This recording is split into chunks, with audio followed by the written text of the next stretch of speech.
بیت المال کی نسبت ایک اللہ کے ولی سے جو ہے منسوب ہے۔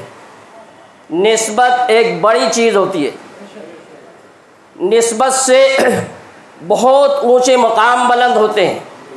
آپ دیکھیے ایک کپڑا رہتا ہے، جب تک وہ خالی کپڑا ہے، اگر اس کپڑے کو آپ قرآن کریم کا جزدان بنا دیں تو اب اس کی قرآن کریم کی نسبت سے اس کا مقام بلند ہو جاتا ہے۔ آپ اس کو Again, remarkable 100% result in SSLC exam. Alamin English Medium Primary and High School Basakalyan. 19 years of excellence. Free admissions are open. Limited seats are available. Horizon English Medium Public School. Empowering bright future. Admissions are open. کو کہیں پڑا ہوا دیکھتے ہیں تو اس کو اٹھاتے ہیں، چچکاتے ہیں، سینے سے لگاتے ہیں، آنکھوں سے لگاتے ہیں۔ یہ اس کی نسبت کی تعلق ہے۔ خانہ کعبہ کا غلاف ہے، غلاف خانہ کعبہ وہ عام جب تک خانہ کعبہ سے مس نہیں ہوتا، اس سے ٹچ نہیں ہوتا، تب تک ایک عام کپڑا ہے، لیکن جب اس کی نسبت خانہ کعبہ سے ہو جاتی ہے تو پھر اس خانہ کعبہ کی نسبت سے اس کا مقام بلند ہو جاتا ہے، اس کا رتبہ بلند ہو جاتا ہے۔ آپ دیکھیے دنیا کے تمام شہروں میں دو بڑے شہر مکہ المکرمہ اور مدینہ المنورہ، یہ سب سے Orchid Public School. Admissions are open. تعلیم دونوں جہاں کی. Frontier Academy, The Inspiring School English Medium. School for Excellence and Potential Education. Admissions are open. معزز شہر ہے، کیوں؟ اس لیے کہ خانہ کعبہ میں مکہ مکرمہ میں حضور علیہ السلام کی تشریف آوری ہوئی اور وہاں قرآن کریم کا نزول ہوا۔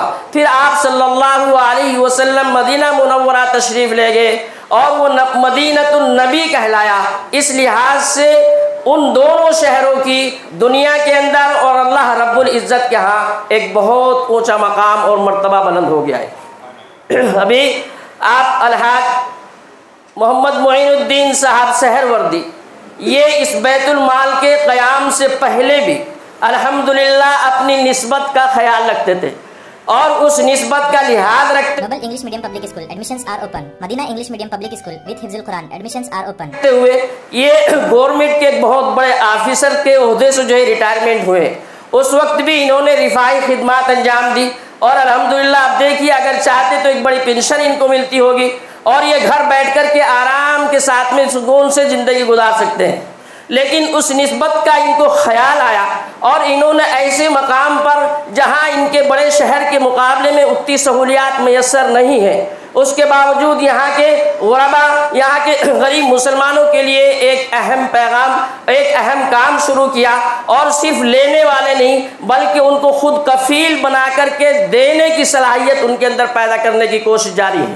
اللہ رب العزت سے دعا ہے کہ اللہ تبارک و تعالی ان کی اس کاوش کو اور ان کے تمام رفقا کی کاوشوں کو اور اس ادارے کے بیت المال سیر سوار رحمۃ اللہ علیہ کے تمام معاونین، تمام بہی خان، تمام ہمدردوں کا جتنے لوگوں نے آج تک اس کا کسی بھی قسم سے تعاون کیا ہے، اس کی مدد کی ہے، اللہ رب العزت ان سب کو صحت و عافیت عطا فرمائے، ان کے کاروباروں میں خیر و برکت اور ترقی عطا فرمائے، ان کی جان و مال کی حفاظت فرمائے اور اس ادارے کو اور اس ادارے کے چلانے والوں کو اللہ تبارک و تعالی حاسدین کے حسد سے اور شریروں کے شر سے، فتنوں کے فتنوں سے اس کی حفاظت فرمائے۔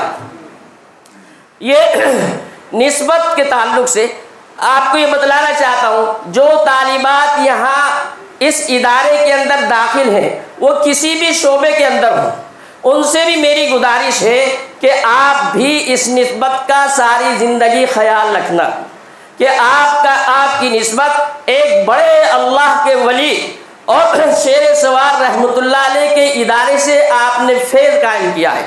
اولیاء کرام کی آپ سیرت اٹھا کر کے دیکھیے، جتنے بھی دنیا میں اولیاء کرام گزرے ہیں انہوں نے دنیا کے اندر خدمت خلق کا کام کیا ہے، اللہ کے مخلوق کو فیض پہنچانے کا کام کیا ہے، وہ اللہ کے محبوب بندے تھے، اسی لیے اللہ رب العزت نے ان کے نام کو باقی رکھا ہے، لوگوں کے دلوں میں اللہ رب العزت نے ان کی محبت ڈال دی ہے۔ حدیث پاک میں رسول اللہ صلی اللہ علیہ وسلم نے ارشاد فرمایا کہ اللہ رب العزت یہ فرماتے ہیں کہ جب مجھے کسی بندے سے محبت ہو جاتی ہے تو اللہ فرشتوں کو حکم فرماتے ہیں کہ دنیا کے گلی گلی کوچوں کے اندر جو ہے یہ کہہ دو، یہ اعلان کر دو کہ اللہ تبارک و تعالیٰ کو فلاں بندے سے محبت ہے، اے دنیا والوں تم بھی ان سے محبت کرو۔ اولیاء کرام